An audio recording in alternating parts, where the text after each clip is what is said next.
আসন্ন রমজানে চাঁদ দেখতে গিয়ে আপনি চিরতরে আপনার দৃষ্টিশক্তি হারাতে পারেন।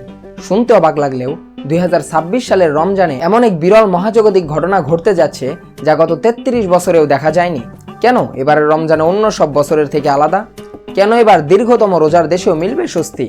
সবকিছু জানাবো আজকের এই বিশেষ বিশ্লেষণে। ভিডিওটি একদম শেষ পর্যন্ত দেখুন, কারণ এই তথ্য আপনার সুরক্ষার জন্য অত্যন্ত জরুরি। আপনারা জানেন মাহে রমজান আমাদের দোরগোড়ায়, কিন্তু জ্যোতির্বিজ্ঞানীদের মতে 2026 সালের এই রমজান মাসটি ইতিহাসের পাতায় এক বিশেষ কারণে লেখা থাকবে। একদিকে যেমন সময়ের হিসেবে বড় পরিবর্তন আসছে, অন্যদিকে চাঁদ দেখা নিয়ে জারি হয়েছে রেড অ্যালার্ট। প্রথমেই আসি সময়ের হিসেবে। আমরা জানি প্রতি বছর রমজান 10 থেকে 11 দিন করে এগিয়ে আসে, কিন্তু আপনি কি জানেন প্রায় 33 বছর পর একটি পূর্ণ চক্র শেষ হয়। এর ফলে পৃথিবীর উত্তর এবং দক্ষিণ গোলার্ধের বাসিন্দাদের জন্য রোজার সময় এক বিশাল পরিবর্তন আসে। আগে যারা বিশ্বের সবচেয়ে দীর্ঘ সময় রোজা রাখতেন, যেমন আইসল্যান্ড, গ্রিনল্যান্ড এবং ফিনল্যান্ডের বাসিন্দারা, তাদের জন্য এবারের রমজান নিয়ে এসেছে স্বস্তি। এবার তারা আগের চেয়ে অনেক কম সময় রোজা রাখবেন। বিপরীতে দক্ষিণ গোলার্ধের দেশগুলোতে যেমন নিউজিল্যান্ড এবং চিলিতে এবার রোজার সময় কিছুটা বাড়বে। তবে স্বস্তির খবর হলো এবার বিশ্বব্যাপী আবহাওয়া অনেকটা শীতল থাকবে, যা রোজাদারদের জন্য হবে বড় এক নিয়ামত।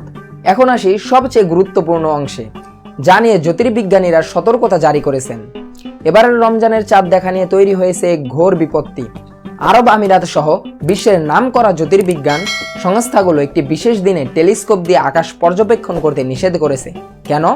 কারণ 17 ফেব্রুয়ারি যখন চাঁদ দেখার চেষ্টা করা হবে, ঠিক সেই সময়টিতে একটি সূর্যগ্রহণ বা সূর্যের অত্যন্ত কাছাকাছি চাঁদের অবস্থান থাকবে।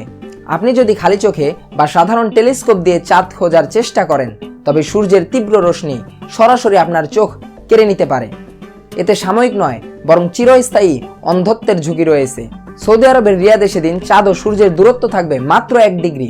অর্থাৎ আপনি চাঁদ খুঁজতে গেলে ভুলবশত সরাসরি সূর্যের দিকে তাকিয়ে ফেলতে পারেন, যা আপনার চোখের রেটিনা পুড়িয়ে দেওয়ার জন্য যথেষ্ট। এই ঝুঁকির কথা চিন্তা করেই ওমান সহ বেশ কিছু দেশ ইতিমধ্যেই ঘোষণা দিয়েছে যে তারা 17 ফেব্রুয়ারি নয়, বরং 18 বা 19 ফেব্রুয়ারি থেকে রমজান গণনার প্রস্তুতি নিচ্ছে। বৈজ্ঞানিকভাবে সেদিন চাঁদ দেখা প্রায় অসম্ভব, কারণ সূর্যাস্তের পরপরই চাঁদও দিগন্তের নিচে নেমে যাবে।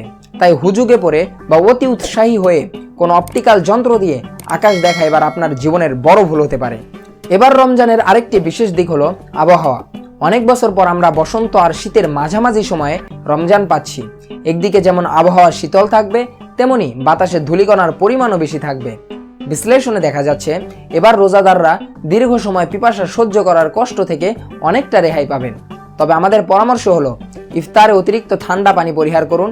যেহেতু আবহাওয়া পরিবর্তন হচ্ছে, তাই হুট করে ঠান্ডা পানি খেলে গলা ব্যথা বা জ্বরে আপনার ইবাদতে বিঘ্ন ঘটতে পারে। এবারের শান্ত পরিবেশকে কাজে লাগিয়ে ইবাদতে মনোনিবেশ করার এটি সেরা সুযোগ। এবারের রমজান আপনার জীবনে নিয়ে আসুক অনাবিল শান্তি।